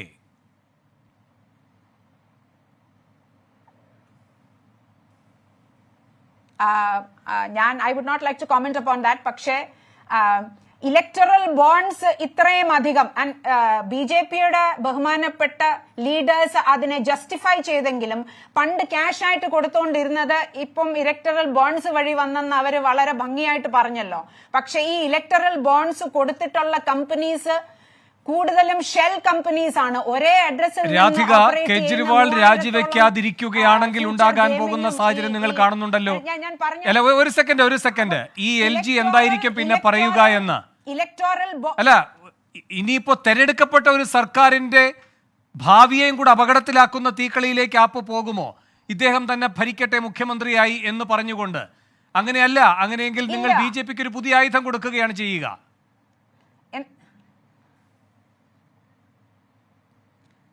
ഇലക്ടറൽ ബോൺഡ്സിന്റെ അഴിമതി പുറത്തു വന്നപ്പോൾ മോദിജി രാജിവെച്ചോ മോദിജി? രാധിക, മോദി ഇപ്പോൾ ജയിലിലല്ല. പാഠങ്ങൾ നമ്മളെ എല്ലാം പഠിപ്പിച്ച മോദിജി മോദിയെ ജയിലിലിടാൻ ആരുണ്ട്? മോദിയല്ലേ ഭരണം, മോദിയല്ലേ ശരി, ശരി. he is the most powerful man in the country. ശരി, ശരി, മോദിയെ ശരി. ചോദ്യം ചെയ്യുന്നവരെയാണ് ജയിലിലിടുന്നത്. ശരി രാധിക, ശരി. എനിക്ക് മറ്റതിഥികളിൽ കൂടെ പോകണം. ക്ഷമ, ഞാൻ വരാം, അടുത്തതായി ക്ഷമയിലേക്ക് തന്നെ വരാം. പക്ഷെ എനിക്ക് വേഗം ഒരു ഇടവേളയിലേക്ക് പോകണം. ക്ഷമ ഏതാണ്ട് 11 വർഷം മറ്റോ പ്രായം ഉള്ള ഒരു പാർട്ടി. മറ്റു പല പാർട്ടികളെയും പിളർത്താൻ BJPക്ക് കഴിഞ്ഞു, ആപ്പിനെ അങ്ങനെ കഴിഞ്ഞിട്ടില്ല. പക്ഷേ ആപ്പിൻ്റെ ഏറ്റവും പ്രധാനപ്പെട്ട നേതാക്കന്മാർ ഇപ്പോൾ അതിൻ്റെ മുഖം തന്നെ അകത്തു പോകുന്ന അവസ്ഥ വരികയാണ്. കൂടാതെ ഈ പെരുമാറ്റച്ചട്ടം വന്നതിൻ്റെ 5ാമത്തെ ദിവസം കേജ്രിവാളിനെ അറസ്റ്റ് ചെയ്യുന്നു. അങ്ങനെ ലോക്സഭാ പ്രചാരണത്തിൽ നിന്ന് പൂർണ്ണമായും അദ്ദേഹത്തെ ഒഴിവാക്കി നിർത്തുക എന്നൊരു അജണ്ടയാണ് വിജയിക്കുന്നത്. മെയ് 25-നാണ് ഈ പറയുന്ന ഡൽഹിയിലെ വോട്ടെടുപ്പ്. 6ാം ഘട്ടത്തിലാണ്. 2 മാസമുണ്ട്. കേജ്രിവാൾ ഇല്ല. നിങ്ങൾ 3ഓളം സംസ്ഥാനങ്ങളിൽ ധാരണയിൽ എത്തിയിരിക്കുന്ന കൂട്ടരുമാണ്. എന്താകും ഈ പുതിയ വെല്ലുവിളി നിങ്ങൾക്ക് ഉയർത്തുന്ന പ്രതിസന്ധി? ക്ഷമ, എനിക്ക് കുറച്ച് സമയം തരണം. ഞാൻ അരമണിക്കൂറായി കാത്തിരിക്കുന്നത്. ആദ്യം എനിക്ക് ആ BJP പ്രതിനിധിനോട് പറയേണ്ടതെന്ന് പറഞ്ഞാൽ 5092 കേസസ് രജിസ്റ്റർ ചെയ്തു. അതിൽ 1142 ചാർജ് ഷീറ്റ് ഫയൽ ചെയ്തു. അത് മനസ്സിലാക്കണം. അതിൻ്റെ അകത്ത് വെറും 24 കൺവിക്ഷനുള്ളൂ. അത് ക്ലിയർ ആക്കാം. പിന്നെ അദ്ദേഹം കുറേ കാര്യങ്ങൾ പറഞ്ഞു. അദ്ദേഹം പറഞ്ഞു കേജ്രിവാൾ ഇത് ചെയ്തു, ലിക്കർ പോളിസി, മനോജ് സിസോഡിയൻ അറസ്റ്റ് ചെയ്തു, മറ്റവർ അറസ്റ്റ് ചെയ്തു. ഞാൻ വേണു ഒന്ന് ശരി പ്രകാശ് ബാബു ക്ഷമ പറഞ്ഞു തീർക്കട്ടെ. ഒന്ന് ഇദ്ദേഹത്തിനോട് പറയാൻ കണ്ടിരിക്കാൻ പ്ലീസ്. ഇനി കുറച്ച് സമയമുള്ളതുകൊണ്ട് എല്ലാവരും സഹകരിക്കും. അതിനുശേഷം അവർ പറഞ്ഞു കുറേ കാര്യങ്ങൾ, ഇവരെ അറസ്റ്റ് ചെയ്തു, ഞാൻ അദ്ദേഹത്തിനോട് ഒരേ ഒരു കാര്യം എനിക്ക് ചോദിക്കാൻ. ഞാൻ പറയുന്നത് ആരെ അഴിമതിയിൽ മുങ്ങിയെടുക്കുന്ന അവരെ അറസ്റ്റ് ചെയ്യണം, അന്വേഷണം വേണം ആദ്യം, എന്നിട്ട് അറസ്റ്റ് ചെയ്യണം. ആരാ അജിത് പവാറിന്റെ മേലെ ആരോപണം ഉന്നയിച്ചത്? പ്രധാനമന്ത്രി മധ്യപ്രദേശിൽ വലിയ സ്പീച്ചാണ് കൊടുത്തത്. 70,000 കോടിയുടെ ഇറിഗേഷൻ സ്കാമിലാണ് മുങ്ങിയിരിക്കുന്നത്. അതിൽ ഏറ്റവും അധികം തുടങ്ങിയത് കിരീത് സോമയ്യ. 2014 ദേവേന്ദ്ര ഫഡ്നവിസ് പറഞ്ഞ ഞാൻ അജിത് പവാറിനെ ജയിലിലിടുന്നു. റൈറ്റ്. അത് ഞാൻ ചോദിക്കുന്നു, എന്തുകൊണ്ട് അജിത് പവാർ നിങ്ങളെ പാർട്ടിയിലെ ഒരു മുന്നണി ആയതിനു ശേഷം ആ അന്വേഷണം നിങ്ങൾ അത് കണ്ടിന്യൂ ചെയ്യും? ഞങ്ങൾ പറയുന്നത് നിങ്ങൾ പ്രതിപക്ഷത്തായാലും നിങ്ങളെ പാർട്ടിയിലായാലും ആരായാലും നിങ്ങൾ അന്വേഷണം ചെയ്ത് അവരെയും ജയിലിലിടൂ. എന്തുകൊണ്ട് സുവേന്ദു അധികാരി നിങ്ങളെ പാർട്ടിയിൽ വന്നതിന്റെ ശേഷം ശാരദാ സ്കാമിന്റെ മേലെയുള്ള അന്വേഷണം നിർത്തി? എന്തുകൊണ്ട് ഹിമന്ത ബിസ്വാസ ശർമ്മ നിങ്ങൾ ലിസൺ ടു മീ, നിങ്ങൾ ആരോപണം ഉന്നയിച്ചത് കോൺഗ്രസ് പാർട്ടിയല്ല, ആം ആദ്മി പാർട്ടിയിലെ വേറൊരാളും അല്ല. ലൂയിസ് ബർജർ സ്കാമിൽ നിങ്ങൾ ഉന്നയിച്ചിട്ട് അതിന്റെ EDയുടെ അന്വേഷണം നിന്നു. ഒരു മിനിറ്റ് നിങ്ങൾ സംസാരിക്കല്ലേ. ഇന്ന് എന്താണെന്നറിയോ വേണു പ്രശ്നം? ഇന്ന് അൺഡിക്ലെയർഡ് എമർജൻസിയാണ്. ഞങ്ങള് അക്കൗണ്ട്സ് 210 കോടിയാണ് അവർ ഫ്രീസ് ചെയ്തിരിക്കുന്നത്. അത് എന്തിനാന്ന് പറഞ്ഞാൽ 2017-18 ഒരു ഇൻകം ടാക്സ് വയലേഷൻ ഉണ്ടെന്ന് പറയുന്നത്. ഇൻകം ടാക്സ് പാർട്ടീസ് കൊടുക്കില്ല, പക്ഷെ നമുക്ക് റിട്ടേൺസ് ഫയൽ ചെയ്യണം. അത് വയലേറ്റ് ചെയ്തോണ്ട് നോർമലി ഒരു 10,000 ആണ് ഫൈന്. ഞങ്ങൾ ഇത് അവർ ഫ്രീസ് ചെയ്ത് ആ പൈസ തരുന്നില്ല. എന്നിട്ട് ഞങ്ങൾക്ക് വേറൊരു സമൻസ് അയച്ചിട്ട് 1994-95 സീതാറാം കേസരി ഞങ്ങളെ പാർട്ടി പ്രസിഡന്റ് 30 കൊല്ലത്തിന്റെ ശേഷം. അപ്പൊ നിങ്ങൾ നോക്കൂ ഈ ടൈമിംഗ് എന്താണ് ഇവരത്, അതാണ് മോസ്റ്റ് ഇമ്പോർട്ടൻറ്റ്. അപ്പൊ ഇതിൽ നമുക്ക് മനസ്സിലാക്കണം. പിന്നെ വേറൊരു ഇമ്പോർട്ടൻ്റ് ആയിട്ടുള്ള കാര്യം, ചന്ദ കോച്ചറിനെ ജയിലിലിട്ട സമയത്ത് എന്തായിരുന്നു ഹൈക്കോർട്ട് ഓഫ് ബോംബെ പറഞ്ഞത്? ഹൈക്കോർട്ട് പറഞ്ഞു this is illegal, this is abuse of power. ആരാണ് CBIന്റെ പിന്നിൽ? ഈ സർക്കാർ. അതാണ് നമ്മൾ മനസ്സിലാക്കേണ്ടത്. ഇപ്പൊ എപ്പോഴും ഇവർ പറയും കോർട്ടൊന്നും പറയുന്നില്ല. കോർട്ട് ക്ലിയർ ആയിട്ട് പറഞ്ഞു ഇത് ഇല്ലീഗലാണ്. അതാണ് നമ്മൾ മനസ്സിലാക്കേണ്ടത്. അപ്പൊ ഇങ്ങനത്തെ കാര്യങ്ങൾ ഈ അവരെടുക്കുന്ന നടപടി എന്ന് പറഞ്ഞാൽ വെറും അവർക്ക് വേണ്ട പ്രതിപക്ഷ ആൾക്കാരുടെ മേലെ EDയുടെ അന്വേഷണം. ഇന്നത്തെ ചോദ്യം എന്ന് പറഞ്ഞാൽ ഇവിടെ ഇപ്പം ഈ രാജ്യത്തും ഈ സംസ്ഥാനത്തും എല്ലാം ഞങ്ങൾക്ക് ഒരു കേജ്രിവാളോ ഹേമന്ത് സോറൻ അതല്ല, ഇപ്പം മോഡൽ കോഡ് ഓഫ് കണ്ടക്ട് വന്നിരിക്കുക. നമ്മൾ മനസ്സിലാക്കിയെന്ന് പറഞ്ഞാൽ കുറെ സംസ്ഥാനത്തിൽ സെക്രട്ടറീസിനെ മാറ്റി. ഇലക്ഷൻ കമ്മീഷൻ DGPനെ വെസ്റ്റ് ബംഗാളിലെ DGPനെ മാറ്റി. ഞങ്ങൾ ചോദിക്കുന്നു EDനോട് അവർ പറയണം അനങ്ങാണ്ടിരിക്കാൻ. നിങ്ങൾ തന്നെ പറഞ്ഞു അഭിജിത് ബന്ദോപാധ്യായ അദ്ദേഹം എല്ലാവരുടെ കേസസ് വരുമ്പോൾ TMCന്റെ എതിരായിട്ടാണ് നടപടി കൊടുത്തത്. അതിന്റെ ശേഷം BJP ജോയിൻ ചെയ്തു. ഇത് ക്ലിയർ ക്വിഡ് പ്രോ ക്വോ. ശരി, അതാണ് ഈ BJP വാഷിംഗ് മെഷീൻ ആണെന്ന് നിങ്ങൾ അടക്കം പറഞ്ഞുകൊണ്ടിരിക്കുന്നത്. ശരി, അവസാനമായി പ്രകാശ് ബാബു. അഡ്വക്കേറ്റ് ദീപക്, എനിക്ക് വരാൻ സമയമില്ലാത്തതുകൊണ്ട് അങ്ങനോട് ക്ഷമിക്കണം. അവസാനമായി പ്രകാശ് ബാബു. അല്ല, ഒരു പോയിന്റ് കൂടി വേണു. ക്ഷമ വേഗം. ഒരു പോയിന്റ് കൂടി ഈ ഇലക്ട്രൽ ബോൺസ് എന്ന് പറയുന്ന സ്കാം ഡൈവേർട്ട് ചെയ്യാനാണ് ഇതിപ്പോ തുടങ്ങിയത്. ശരി. ശരി ക്ഷമ അവസാനമായി പ്രകാശ് ബാബു ശരി ക്ഷമ ശരി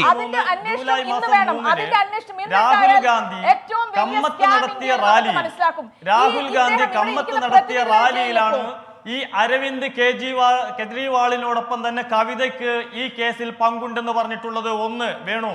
രണ്ടാമത് 2023 ഏപ്രിൽ മാസം 16-നും 2023 ഫെബ്രുവരി മാസം 14-നും AICC പുറത്തിറക്കിയിട്ടുള്ള പത്രക്കുറിപ്പിൽ വളരെ കൃത്യമായിട്ട് ഈ കേസിൽ ഇദ്ദേഹത്തിന്റെ രാജി ആവശ്യപ്പെട്ടു. നോക്കൂ, ഇത് ഡൽഹിയിലെ PCC പ്രസിഡന്റ് രാകേഷ് മിശ്രയ്ക്ക് കൊടുത്ത കമ്മീഷണർ കൊടുത്ത് ഈ കേസ് അന്വേഷിക്കണമെന്ന് പറഞ്ഞ് പരാതി കൊടുത്തത്. വേണു, ഞാൻ ചോദിക്കുന്നത്, ഇങ്ങനെ കോൺഗ്രസിന്റെ ഔദ്യോഗിക വക്താവ്, മുൻ മന്ത്രിമാർ, രാഹുൽ ഗാന്ധി, ഡൽഹി PCC പ്രസിഡന്റ് ഇവരടക്കം തന്നെ ഈ അരവിന്ദ് കെജ്രിവാളിന്റെ രാജി ആവശ്യപ്പെട്ട ഒരു കേസിൽ രാജ്യം മുഴുവൻ പോയി മൈതാന പ്രസംഗം നടത്തിയിട്ട് ഒരു ലജ്ജയുമില്ലാതെ ചാനലിൽ വന്ന് ഇപ്പൊ വേട്ടയാടുന്നു എന്ന് പറഞ്ഞു.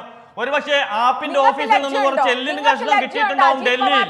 എനിക്ക് ക്ഷമയോട് പറയാനുള്ളത്, ഡൽഹിയിൽ BJPക്ക് 56% വോട്ടാണ്. 56%. നിങ്ങളുടെ ഈ 22%വും 18-ഉം കൂട്ടിക്കെട്ടിയാലും ഞങ്ങൾക്ക് നിങ്ങളെ ഭയക്കേണ്ട ഒരു സാഹചര്യവുമില്ല. പക്ഷേ തെരഞ്ഞെടുപ്പ് വന്നാലും, തെരഞ്ഞെടുപ്പിന്റെ മുത്താപ്പ വന്നാലും ഈ രാജ്യം കട്ടുമുടിച്ചവരെ, അഴിമതി നടത്തിയവരെ അവരെ ജയിലിനുള്ളിലാക്കുക തന്നെ ചെയ്യും. ഒരാളെയും ഞങ്ങൾ തിന്നില്ല, പക്ഷേ തിന്നാൻ അനുവദിക്കില്ല. ഈ രാജ്യത്തെ നികുതി പണം കൊണ്ട് കൊള്ളയടിക്കുന്നവർ അതാരായാലും അവരെ ജയിലിൽ അടക്കുക തന്നെ ചെയ്യും. കെജ്രിവാളിനെ സംബന്ധിച്ചിടത്തോളം അവര് തെളിയിക്കട്ടെ.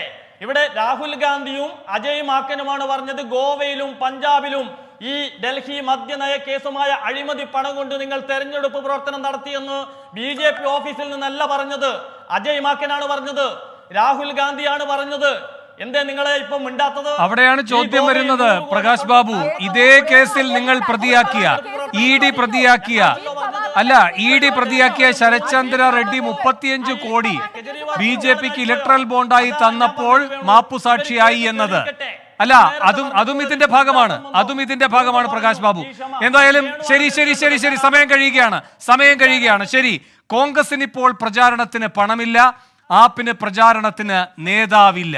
ഇന്ത്യ സഖ്യത്തെ തെരഞ്ഞെടുപ്പിന് മുമ്പ് തന്നെ ഇല്ലാതാക്കിയോ? ജനം മറുപടി പറയട്ടെ. വളരെയധികം നന്ദി. ചർച്ചയിൽ പങ്കെടുത്ത എല്ലാവർക്കും. എൻകൗണ്ടർ അവസാനിക്കുന്നു. ലോകത്തെവിടെയായാലും ഏത് സമയത്തും 24 വാർത്തകളും ഓഗ്മെന്റഡ് റിയാലിറ്റി പാക്കേജുകളും എക്സ്പ്ലെയിനറുകളും വിശദമായി കാണാൻ ഞങ്ങളുടെ YouTube ചാനൽ നിങ്ങൾക്ക് സബ്സ്ക്രൈബ് ചെയ്യാം.